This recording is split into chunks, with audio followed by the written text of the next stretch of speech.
live. Okay. Well, do it live. I'll write it and we'll do it live. So to get that perfect barbecue, you use wood. Are you sure it's safe? Whatever. We put the lighter fluid on, strike the match, and oh! Should we call the fire department? That might be a good idea.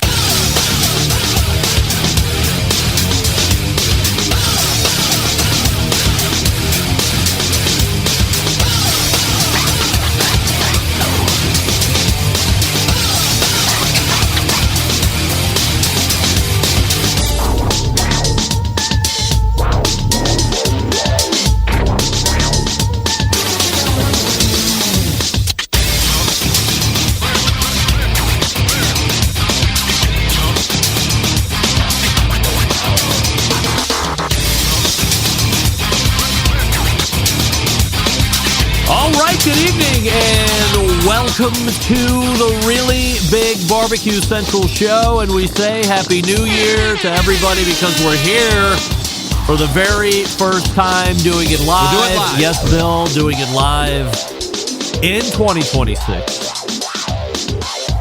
Happy to have you aboard. By the way, this is the show that talked about the most important things that are going on in the world of barbecue and grilling and or otherwise.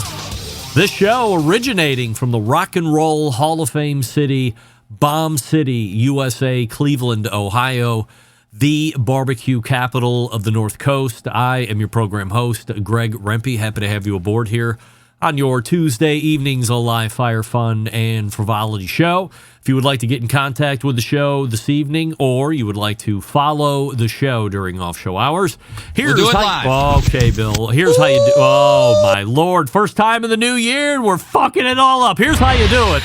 How about that? You can get in touch with the show by sending an email to Greg at bbqcentralshow.com. Follow us on all the social media channels at BBQ Central Show. And be sure to subscribe to the show podcast feed on your favorite podcast platform. Like for the better part of 15 years, 16 years, however long I've had that sound drop, I don't remember the last time I misfired once, let alone twice in successive fashions before firing the right drop off. Humble apologies. But again, we are here for the very first time. So once again, Happy New Year to you. 2026 rapidly coming to a close. Got to get it in there since this is the first live show of the year. And here's what's happening in case you didn't get the newsletter. And guess what? You didn't get the newsletter because I didn't send it. How about that? That's right. Get that big stuff out of here. Come the end of the month, we will not be seeing the newsletter. Instead, I will be moving the newsletter to the Facebooks. I'm really going to try my hardest. I'm going to make fake promises and commitments to you that I will also put in stories or no sound. Does anybody hear me? Can I get a thumbs up from anybody? Can I get some kind of reaction? I'm getting no sound. However, everything on my end appears to be bumping just fine. And maybe you're on mute, Dan. I don't know. So what I'm trying to say is this. If you have fallen in love with the newsletter, fall out of love with the newsletter because it will not be around as we begin February. But as I was just saying, I will really try my hardest to try and...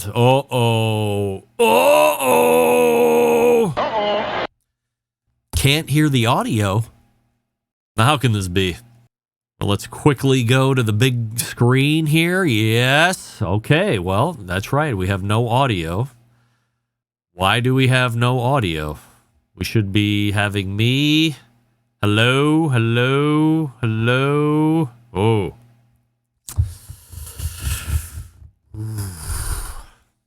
All right. Stand by. Plop, plop, plop. Plop. Got the input there. Yes. So we're all good there. We are streaming to all locations. Dennis Busso not getting anything either.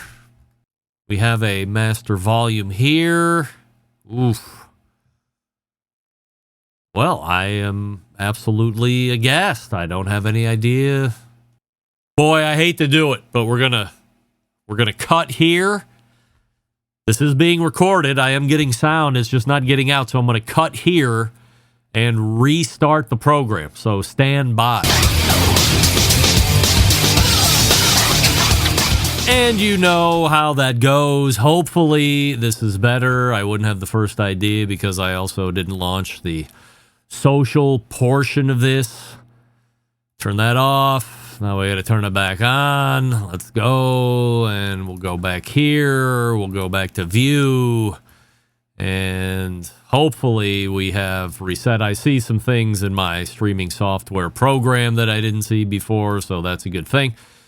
I am not streaming. All right, let's try it again. I don't know what the hell is going on here, but let's see if the lights light up now. Yeah, okay, there we go.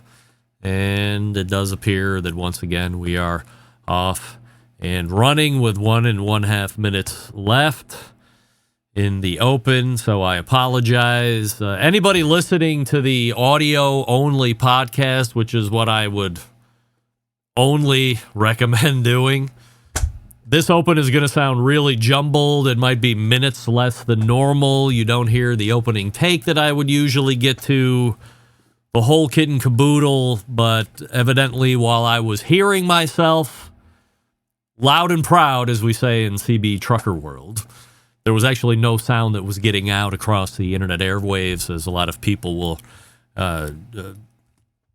deluging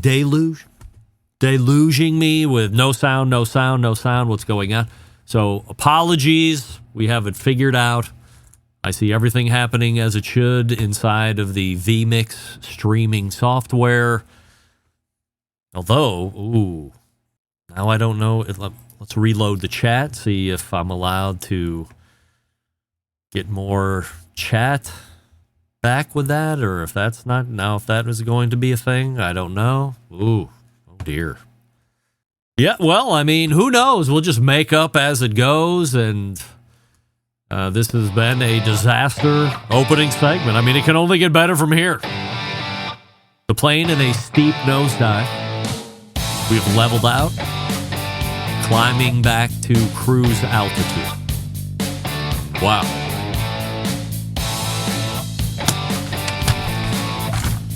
Okay. As luck would have it, I also don't have the read that I want. I mean, why would I? I only got ready hours in advance. Shame on me. Folks, are you looking for more smoke flavor out of your pellet cooker? Of course. I mean, let's be honest, sometimes it tastes like a fancy oven. Do you want the stick burner flavor without the stick burner work? Who doesn't? Look no further than the Smokin' Pecan pellets.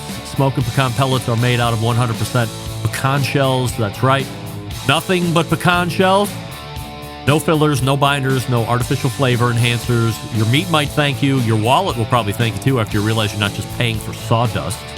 Smokin' Pecan pellets are a premium cooking pellet that burn hotter, last longer, and means your pellet smoker will consume less pellets compared to the other popular wood brands. More time to relax, less time refilling. Everybody loves that. The pecan shell pellets have a robust flavor that pairs well with a variety of meats, including beef, pork, chicken, fish. Even your weird Aunt Mildred, who only eats boiled chicken, might actually enjoy this. No guarantees, but give it a whirl. Get the smoke, burn the shells. It's a lifestyle. Promo code 10% off when you use the code BBQ Central, all one word, because who doesn't love a good discount? Especially when it comes to delicious barbecue. I do. I use it every time I order my Smokin' Pecan pellets. Here's the website where you can do that at smokinpecan.com, SMOKIN, smokinpecan.com. And then use promo code at checkout, BBQ Central, for 10% off your order this time, next time, and the time after that, the time after that, and so on. Infinity. Save that 10% as long as they're sponsoring the show and you get the code, save your money. If I've taught you nothing else in these almost 20 years, it's to be frugal, for crying out loud. Save money when it's free money. Still no update on the chat. Ooh. Brutal Master. All right, well, luckily the first segment just happens to be open, so somehow I got that right. We'll figure all this out. We'll talk about some other nonsense and shenanigans, and we'll go from there. Stick around. We'll be right back. You're listening to the BBQ Central Show.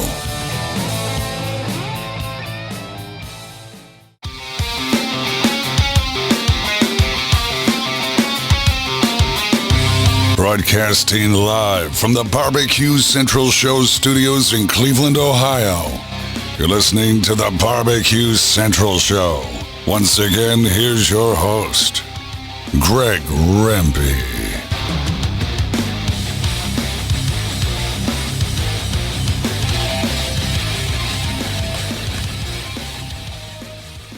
Holy sweet hell. I mean, when it goes to shit, pal, it goes to shit. This is what's fun about the internet. This is what's fun when we do it live. We'll do it live. We will, Bill. We will. Do it live. I will write it. I'll write it, Yes. and we'll do it live. Oh, yes. So I've had to independently go back in, restart YouTube, and independently start Facebook or restart Facebook. All right. Well, oh my gosh. The second longest listener of this show, Phil Wyatt. Huntsville, Alabama, right here. So anyway, here's what's coming up on the show. Now is me, and we run that through the first interview segment. And then coming up after me is the second Tuesday, 35 past the first hour, regular guest, first time in 2026, Robert Moss. Yes, that'll bring a close to the first hour. Then we move to the second hour where we find two new guests. If you are looking for a technological way to guess charcoal amounts and cook times and weights and different stuff, and it's called the Pocket Pitmaster Pro, Chris Allerton joins the show. 35 past the first hour, 14 past the first hour, and then closing it out. Could we ever get there fast enough? I doubt it tonight. First timer to the show, as I had mentioned, and perhaps the first time we've had a real live artiste, and, might I add, perhaps one of the most accomplished people we've ever had on the show, artiste or otherwise, Joe Veazey, the BBQ Map. So looking forward to having Joe on. I found out about Joe reading the Robert Moss cue sheet. And I was going to reach out to Joe. I was actually maybe a month or 2 months, or for the past 2 months, I have been meaning to ask Robert about it. And then I was going to fire off an email to Joe and see if he would be interested in coming on the show to talk about it. And then literally the day that I was firing up the blower to shoot him a pigeon note, I got a message from Joe, believe it or not. Said, it's fate. In the new year, or as the old year was closing, and so he is booked here this evening. So that's what's happening on the show. We do have a YouTube poll question of the week. It is not on the YouTubes because I wrote it out once and I haven't wrote it again, so that's going to take some time for me to do. But would you rather never be able to use search engines again or never use smartphone apps again? And there was a percentage that was up there, and honest to God, I just don't remember what the hell it was. Last week, we had new to you content, so we had our first visit with Malcolm Reed. Talked about a lot of great things, so if you missed it, go back and get the first hour. And then the second hour, we had, of course, Sam the Cooking Guy, and we had a great conversation with him. I don't even know how we started the conversation with Sam the Cooking Guy. It was way off topic, but eventually we got it back to where I wanted to go. Talked about a bunch of cool new things. If anybody has tried out the rib roast cooking method that he used, which I believe it was 5 minutes a pound, 500 degree oven, and you can't use a conventional oven or one that exhausts air. So immediately I can't use mine because mine is very expensive and exhausts hot air out of it. But if you have an older oven, I guess, that doesn't expel heat from it with a fan, just cools down on its own, which probably takes a day. 500 degree oven. He said run it at 500 degrees for the better part of an hour. Make sure you're there. And then 5 minutes a pound. So if you have a 10 pounder, 50 minutes at 500, and then shut the heat off. Let it sit in the oven for 2 hours exactly, and it should come out what he says is a perfect medium rare. Whenever I hear ways of cooking like this, immediately I am apprehensive, I am judgmental, I am all of the things regular human beings shouldn't be if they're nice folks, but I am not a nice folks, evidently, and I'm trying to figure out ways to poke holes in that. My main concern is this. The one thing that I have been trying over the last 2 rib roast cooks, and they have been, not to be redundant, sizable in size, those rib roasts. I've been trying to figure out a way to really lessen the amount of overcooking that happens on the cap, because as we all know, cap is most exterior, and that's why the eye always ends up really nicely cooked. So 500 degrees, 50 minutes at a 10-pound rib roast weight. I am utterly concerned that intense heat, even for 50 minutes, is going to definitely overcook the rib cap, and I'm trying to get bumper to bumper. That's the goal for the next rib roast. To this point, now, as I said, I'm always up for the gimmicks and the new ways and all this. 2 guys, and I've only had one of them on the show, but 2 guys called the Grill Dads might have figured it out. I don't know if anybody else has seen their rib roast video. Wait a sec. Hold on. Stand by. No, I closed out of it. Yeah, I closed out of it. I apologize if your video is freezing. Look, don't tell me the show's fucked up anymore. I can't take it. I'm just going to push through. If we make it to the end, we make it to the end. If not, tune in next week. Bad news, folks. There's no show next week.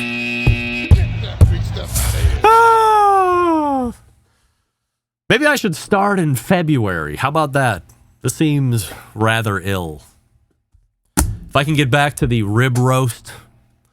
So these guys might have come up with the best way to not overcook any portion of the rib roast. Ready for this? And I'm surprised I didn't think of this, because I'm pretty smart. Take the rib roast, or have your butcher take the rib roast, and then do the old cut the bones out, and then you're going to do the tie back on. But wait, instead of just normally tying back on, like where he cut away from the meat, invert. Lay the bones down, invert the rib roast. Now the cap is laying on the bone side. What do we know from Meathead? Bones are not heat conductors. They are heat non-conductors. They will protect heat, thusly giving you the best opportunity at not overcooking the rib cap. Now, they shot a whole video doing this method, separating from the bones, turning it over, tying it back on, cooking it to whatever the hell they cooked it to. Taking all that aside, just looking at it from an aesthetics standpoint, I can tell you it was the single best-looking rib roast I have ever seen cooked in my life. Good job, Faye and Mark. And I have to tell you, that inspired me to want to do a rib roast sooner than later. And even though I am very rich, that last rib roast from Mr. Brisket really took it out of the piggy bank. So I have to do a little bit of savings, if you don't mind. But then, and I won't buy a 20-pounder either, because we won't have nearly as many people. But I will put that rib roast method to the test. We have it cut off. I will have my own personal butcher of the Barbecue Central show, Aaron Huntelman. Aaron, I almost called you Jason Huntelman. I mean, are we kidding with the show tonight? Jason Huntelman. Hey, bad news, Aaron. Your new name is Jason. How about that? I love it. So I will have Jason Huntelman tie the rib roast back on, except I will have him invert it, so cap down on the bones, then we'll tie it back on. Then I will cook it to whatever normal temperature I cook it to, all in the effort to preserve and not overcook, not even perhaps at all. So it's one color all the way from top to bottom after I re-invert, after we're ready to serve. I thought that was the most clever way of doing a rib roast and protecting the rib cap that I have seen to date. Certainly reverse sear or slow cooking it in does very well. This seems like it might be the smartest thing I've ever heard. And employing a lot of things that Meathead would also agree with. People are agreeing with Meathead, then that makes me feel good because Meathead knows everything. Just ask him. So if you haven't seen it, go look at the Grill Dads and specifically search out their rib roast method. I think you might enjoy seeing it. I mean, as I said, it was easily the best looking prime rib I've ever seen in my life. And I've seen a lot of rib roasts. I've cooked a lot of rib roasts, and there you go. I still have a lot of open stuff to get to, but we got to just dust it for now. By the way, I didn't thank you as we were coming back. This segment brought to you by Fireboard. Brought to you the makers of Fireboard 2, Fireboard Pro, Fireboard Spark, Fireboard Beacon, and the all-new Fireboard Pulse wireless. You can visit fireboard.com for more information, or you can call with questions 816-945-2232. All right, well, I was going to spend most of the segment talking about this. A BBQ Central show exclusive. It showed up a week ago, and I went to the website, and I could not confirm it. And while I did put a quick Instagram story once I realized this was not coming from a website that I could really confirm, I immediately took my post down and waited, and everybody started talking to me. What do you know? Well, come to find out, today, Smoke Slam pauses to prepare 2027 Unified Barbecue Festival. Now let me read to you.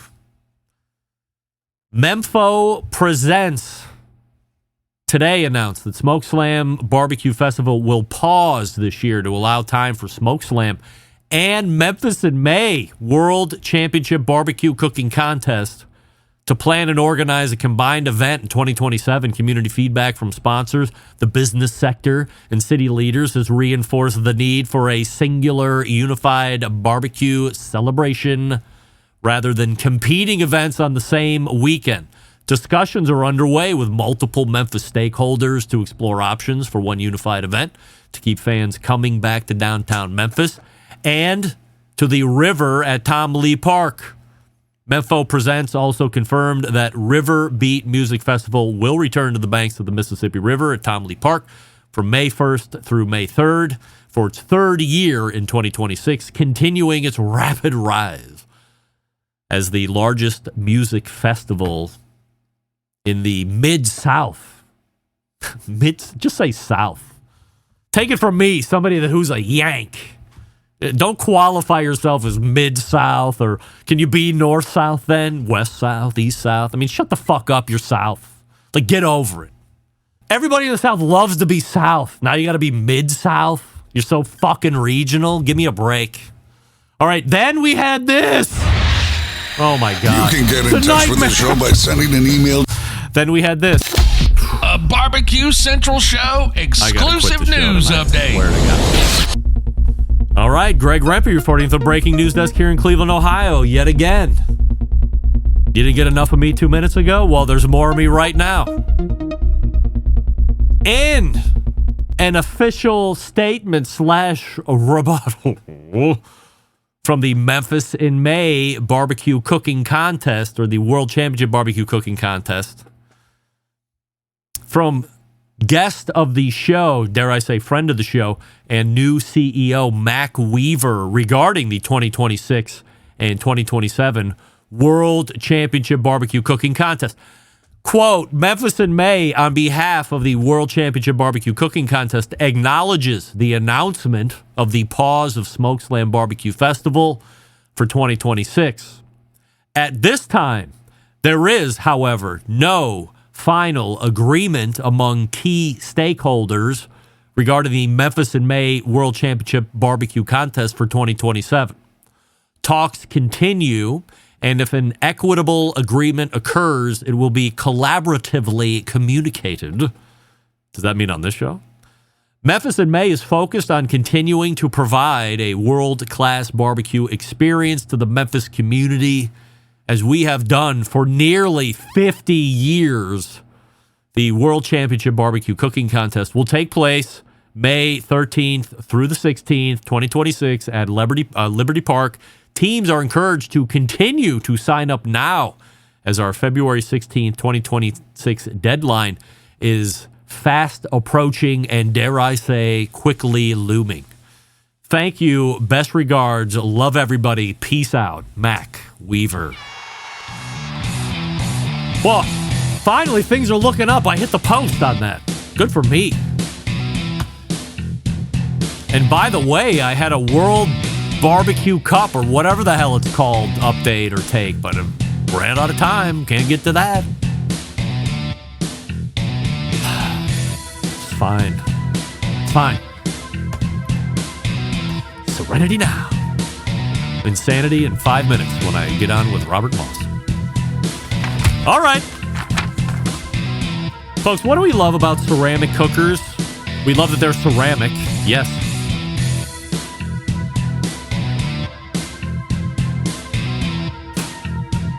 We also love that they're fuel efficient, especially in times like now. It's cold out. It's brutally windy. Did I mention it's cold?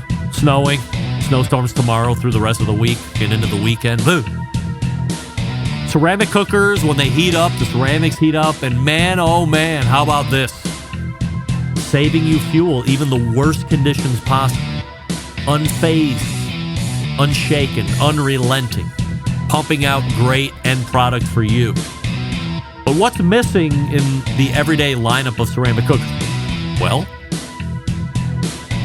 the fact that they're round. You can't execute a 2-zone setup with a round ceramic cooker. Don't be foolish. Enter Primo with their game-changing oval design. The shape gives you the ability to execute that 2-zone setup that you desire, also giving you other ceramic grill benefits as well. All the accessories you need, only sold through dealers. Find a dealer near you, yes. Go to primogrill.com. Do that, visit in person, and then buy. I'm telling you, you're going to thank me so much you won't believe it if you buy one. So great. Love it. All right, we're back with Robert Moss for the first time in 2026. Did I mention it's rapidly coming to a close? Stick around. Be right back. You're listening to the Barbecue Central Show.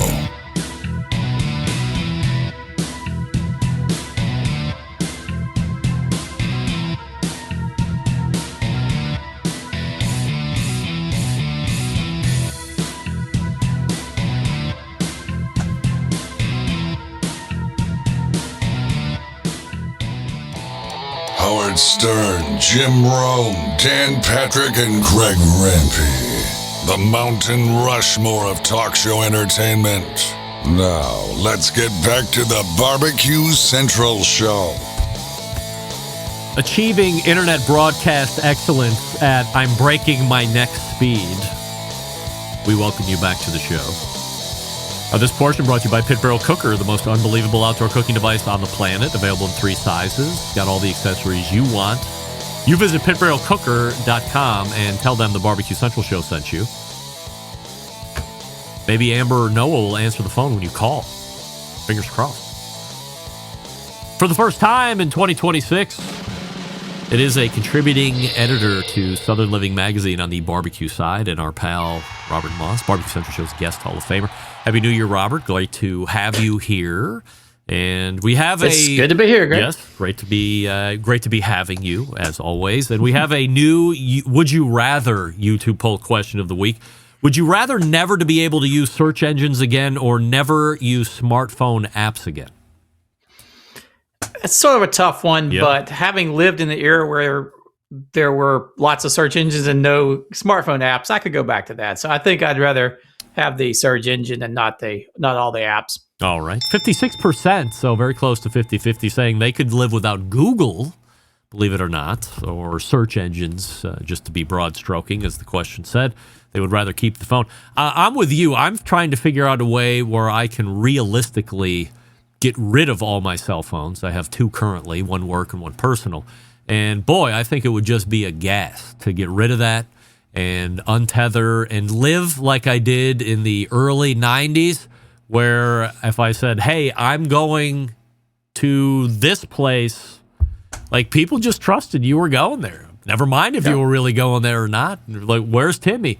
He's over at that place. That's where he said he was going. Well, okay. No tracking, no phone call interrupting, no emails interrupting, whatever. But I also don't mind a good search engine, so I would like to keep that as well. Anyway. Yeah, I still know how to use a paper map, so I could get around. You know. I'm trying to figure out...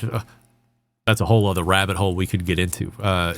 Starting my life as as an outside sales rep on the huge almanac, like atlas thing, like getting you through all the states, but then the big state of Ohio map that you had to unfold 12 times, and then breaking it down to the pink by county maps that look like they were hand-drawn that we have here in Ohio as well. Maybe they're everywhere else. I don't know.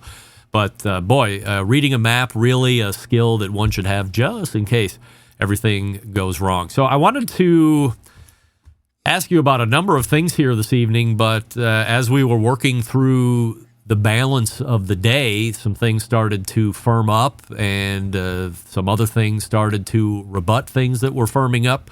So let's go ahead and talk about news of the day to see if you have a thought, a take, or any insight on it, which is only after 2 years of running successive contests, SmokeSlam has hit the pause button in what they are referring to as trying to get a unified barbecue contest, and that would mean trying to bring in Memphis in May to the fold and having one singular barbecue contest that somehow mixes whatever SmokeSlam has been able to create over the last 2 years and incorporate that and mix that with what has been happening in Memphis in May for the last 50 years. Hot take from Robert Moss. Go. I'm not sure if I have one because I'm just now learning about it, so I didn't have time to really formulate my thoughts. So any take I have is going to be probably lukewarm, but it doesn't surprise me. I don't think it was sustainable to have two barbecue competitions going on in Memphis at the same time, and splitting the audience, splitting the competitors and everything else. So it seems like there should only be one. It does seem like the SmokeSlam, they're going on with a music festival. So it seemed like that was always sort of a music fest paired together. I guess Memphis in May was that way too. But, it seems like the music fest was working out. Maybe the barbecue contest, not so much. So I did think the message from Memphis in May was sort of interesting. So it sounds like this is probably much more of a unilateral thing on SmokeSlam's side, saying that we're not going to do it this year. So, I mean, it's probably a little too early to call the balls and strikes, but it sounds like Memphis in May has come out on top in the sort of the dueling barbecue competitions, at least. So you would hazard a guess that the financial reward on the barbecue side wasn't cutting the mustard for SmokeSlam? I would guess that. I mean, I think they threw a lot of money at it, tried to draw some teams over and all that. They wouldn't give it up if they were tonning it on the money side. So I think they probably took a look at it this year. Who knows what logistics they were looking at, when they were having to sign contracts and make commitments, but they're probably up on the hitting the deadlines for having to shell out a bunch of money to stage the contest, and decided it just wasn't going to make it this year. So no offense to SmokeSlam, but if I'm Memphis in May, why do I give a flying F? Like, if you can't do your contest even 3 years in a row, I'm not interested in combining with you at all. I'll take that weekend back. We'll be the singular barbecue contest like we had been for the 2 years prior to when you were running head-to-head against us. And forget about you. You thought you could come in and throw all this money around and potentially take over or maybe swallow us up, and it's proven potentially to be otherwise.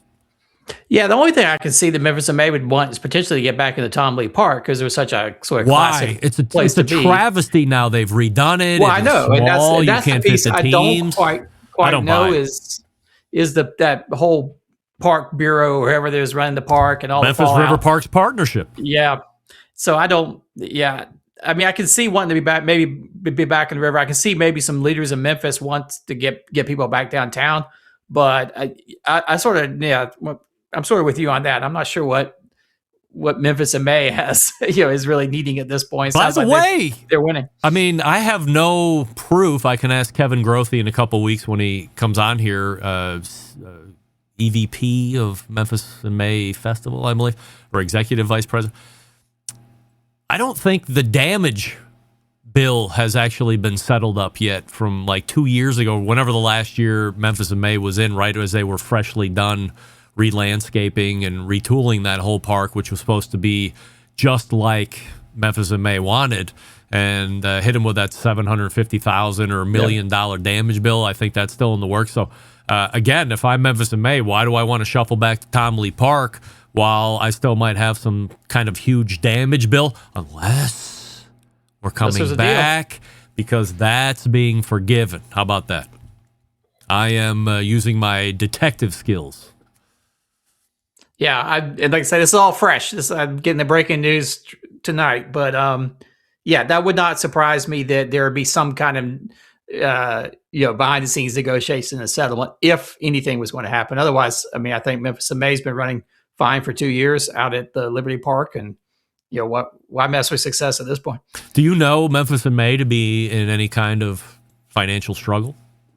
No, I don't know any inside stuff. There was a time a while back when I sort of dug into it when all the whole the big blow up was going on, but I haven't looked at it in probably a year or two. So I know less than you do about it. All right, so you were a guest on my favorite two-themed podcast. We call it the Baseball and Barbecue, or BBQ, depending on which host you are. Did you have more fun talking about baseball or more fun talking about BBQ or barbecue? Well, I didn't talk about baseball. So, at all? At all. No. Oh, no. I'm not really qualified to. I mean, I think I said the word baseball a couple of times, but we talked all about barbecue. If you look at the baseball guys that get on there, why would you want me to chime in on something I know nothing about? How they had Howard Johnson on, and the guy, all he wanted to do was talk about how to cook a better brisket on his Traeger.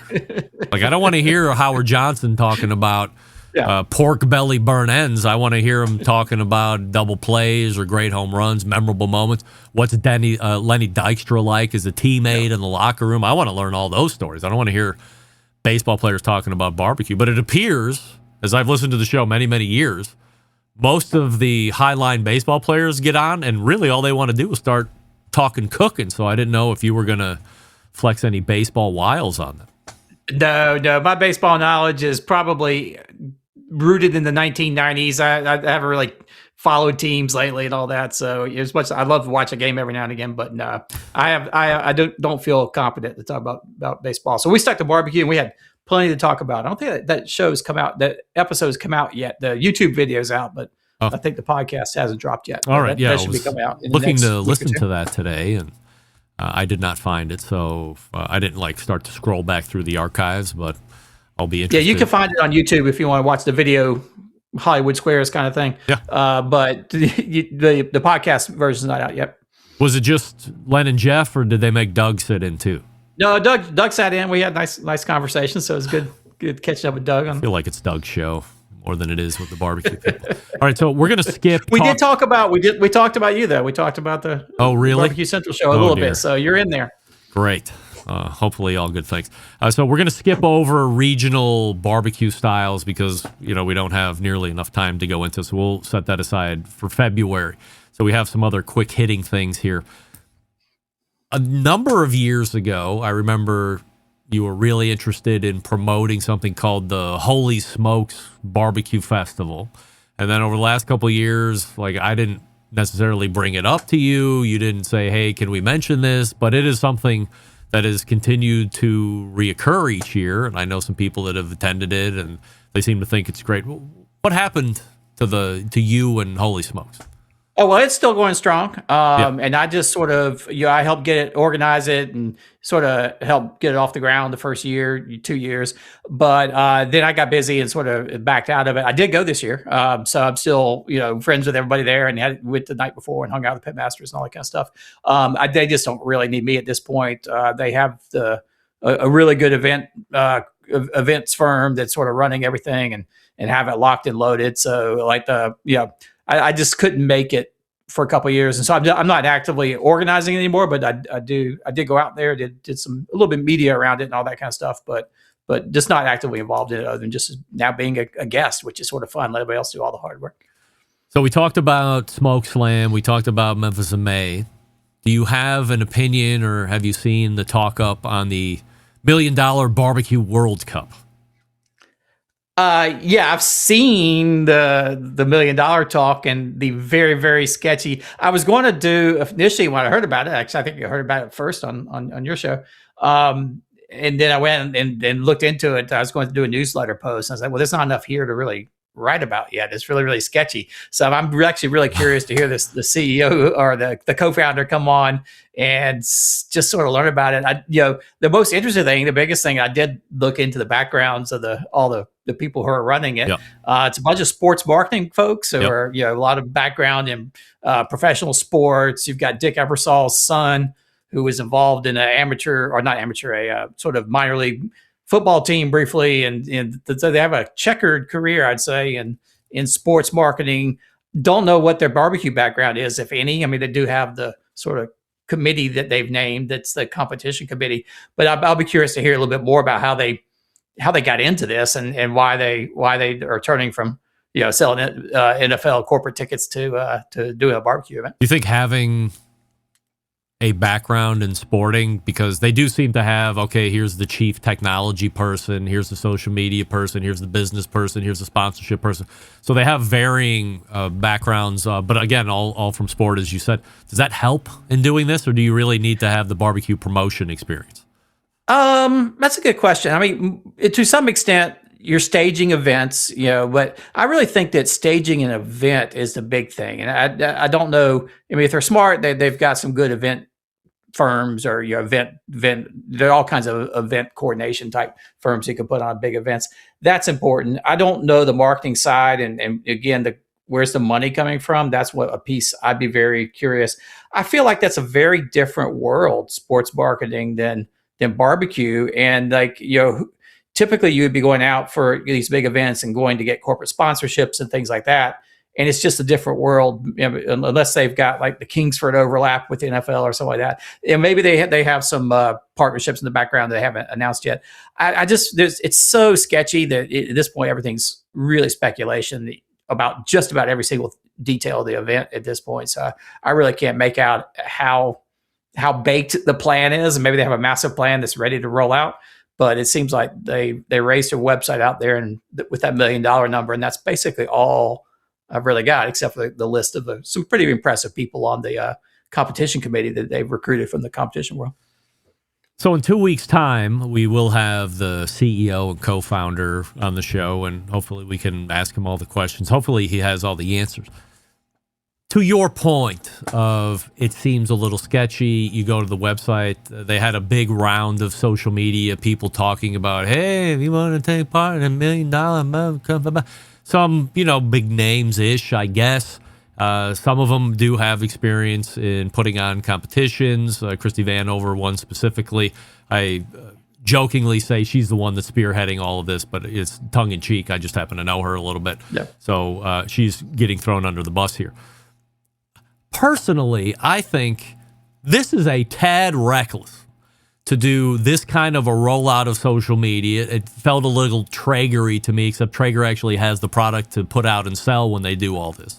But you do the round of social media, you have a website, and you have zero information on the website. To this day, as of 20 minutes ago, if you click on the events that qualify for it, comes up as, you come back later. We got nothing for you. Yeah, well, that's every frequently asked question on their 82 frequently asked question list has come back later, which seems really kind of odd. I mean, having spent a good bit of my life in sales and marketing and product launches and things like that, you typically don't want to launch until you have product on the shelves, as they say. So if you can't go and actually sign up or buy anything or anything else, you're generating, I guess, some buzz, but it's the timing's not really the way I would do it. But again, Monday morning quarterbacking, I guess. But I'll be curious to see what happens with this thing. It could be great. Who knows? Well, it's just right now we're speculating. I think you had a really good run up of interest And then over the last couple weeks, that has waned off. There's been little to no update. They might have had maybe 2 qualifying contests, but I couldn't name them because they're not posted anywhere, of course. Yep. And then we don't know what the rest of the year looks like. Teams need to make their plans. Maybe they wanted to go to one place, but now maybe something around the same area is going to be a qualifier. I mean, there's a whole number of rabbit holes that we could go down on this. So I'm a little unsatisfied with the lack of overall information, not to mention how is it actually being funded. When is the actual main event taking place, aside from sometime in 2027 in Las Vegas? Yeah, so in Las Vegas, that doesn't really, mark your calendar now for all of 20. I don't know, sometime in 2027. Take all the days off and be ready to go. That's right. Yeah. What's a roast squab? It's a roasted pigeon, actually. I saw that on your list, and I have no idea why you're asking me what a roast squab is. It was on your newsletter. Oh, was it? Okay. Yeah. You write it, right? Yeah, I've eaten, but I don't even remember talking. What was I writing about roast squab in relationship? Now you're going to have to ask me to remember. I have to go search it real quick. So squab is just pigeon. It's a fancy name for pigeon, and you can cook it like dove or any other kind of. I don't think you were allowed to eat pigeon. You certainly can. Now here in South Carolina, we happen to have the Palmetto Pigeon Plant in Sumter, South Carolina. Yeah. Which at one point was the largest pigeon or squab producer in the entire United States. And there are some restaurants in Charleston where you can get squab on the menu. In fact, squab is sort of like an old, people have been eating it for a long time. But it's pigeon. Does it taste akin to pheasant or other bird? Yeah, it's sort of in that. It's in that camp or quail. I think sort of similar to a quail. It's sort of like a dark meat chicken, sort of a dark, denser meat chicken. It? I've had it. Yeah, like I said, there are several restaurants in Charleston where you can get it right now. We do have I think it's Sumter. The Palmetto Pigeon Plant up in Sumter is still the largest producer of squab in the country. So I've never seen pigeon available for sale to eat in my life. And now I'm wondering what the heck I was writing about roast squab for, but I'm sure it came up on a restaurant menu somewhere. Yeah, it was. Wasn't something that you specifically typed, but there was some image of it. Oh, was it on the menu at that barbecue down in Augusta? Maybe that's. Is that where it was? Yeah, they had all kinds of crazy things on that menu. So maybe that's where it came up, was a barbecue menu back in the 19th century. You ever made your own king cake? No. You ever had king cake? I've had king cake. I am sort of on record as being opposed to king cake, unless you're in New Orleans. Because it's one of these things that is a New Orleans tradition. It's long been a New Orleans tradition, and it started spreading outside of New Orleans. You're starting to see it here in Charleston. Again, this is I wrote a little snarky piece about it, I guess, in the newsletter, because king cake is actually related to a French. I can't remember what it's called, galette de roi, whatever it's called. But a 12th night cake. There was a sort of a tradition in France that came over to New Orleans on Epiphany, so January 6th, the end of the 12 days of Christmas, which happens to be the beginning of the carnival season down in New Orleans, and that's January 6th was a traditional day. Everybody would eat their king cake, and they ended up with this tradition of putting a little plastic baby Jesus inside the cake. Yeah. A whole long story there, and then over time, it sort of spread out through January, February, all the way through Carnival. And so people in New Orleans will eat king cakes all the way up until Mardi Gras, which is the beginning of Lent, when you have to stop all your feasting and festivities. Somehow that's left New Orleans and it came to Charleston about 10 years ago. Now all these bakeries in Charleston will soon be selling king cakes, but they aren't doing it yet, even though January 6th is now well behind us. Yeah. Because for some reason they've pegged it all to Mardi Gras. And so it's something that they all sell right before Mardi Gras, which sort of chaps my hide, because if you're going to bar the tradition, at least do it on the right day. And let's it's sort of turning Mardi Gras into sort of like Cinco de Mayo or something like that. This one day where you go out and just drink a lot, and it has no connection to anything else going on here in Charleston. So no, I don't make king cake. I don't have a recipe for it. I won't be buying one. And nothing against it. If I was down in New Orleans, I'd be gorging on it and getting ready for the carnival season. But Follow the Not rules here. for crying out loud. That's right. Yeah. Robert That's Moss, right. overall. And they king should cake be denied. selling shrimp and grits in New Orleans. They shouldn't be doing king cake here in Charleston. They sell shrimp and grits here in Cleveland. I know it's shrimp and grits is everywhere. That used to 20 years ago, you never would see it outside of South Carolina. People wouldn't even know where to get grits from, much less how would they get shrimp. But now it's all over the place. So that's a Charleston original that has now gone national. We are talking with Robert Moss, by the way, and you can find him at robertfmoss.com. Sign up for that cue sheet. It's absolutely spectacular, and the other stuff that he's writing about, too. Robert, appreciate the time. Hopefully next month, a little bit more together and with it, and we will hit the agenda as planned. Sounds good. All I'll right. talk to you then. Take care. Robert Moss right there. A professional's professional, of course, and we are getting ready to break out here. We're catching up. We're getting there. All right.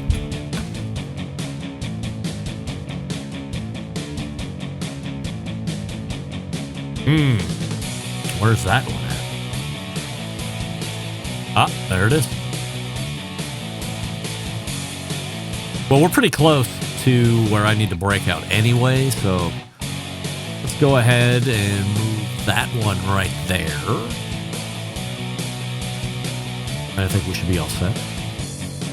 Or we'll come back to wrap the first hour. Stick around. We'll be right back. You're listening to the Barbecue Central Show.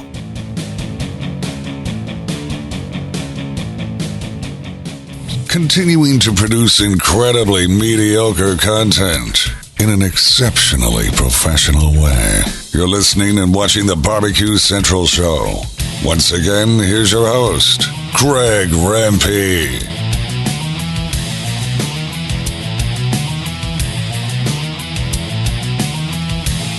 And we thank Robert Moss for joining us last segment. RobertFMoss.com is his website, so be sure to check that out. Subscribe to the cue sheet. Subscribe to everything else. His writing is great. He's great on this show, but I'm going to say his writing is better, but it is equally entertaining and informative and well-researched, and all the stuff you have come to know and love about Robert Moss here on this show, he puts in his writing. No surprise. We are heading to the second hour. Stick around. We'll be right back.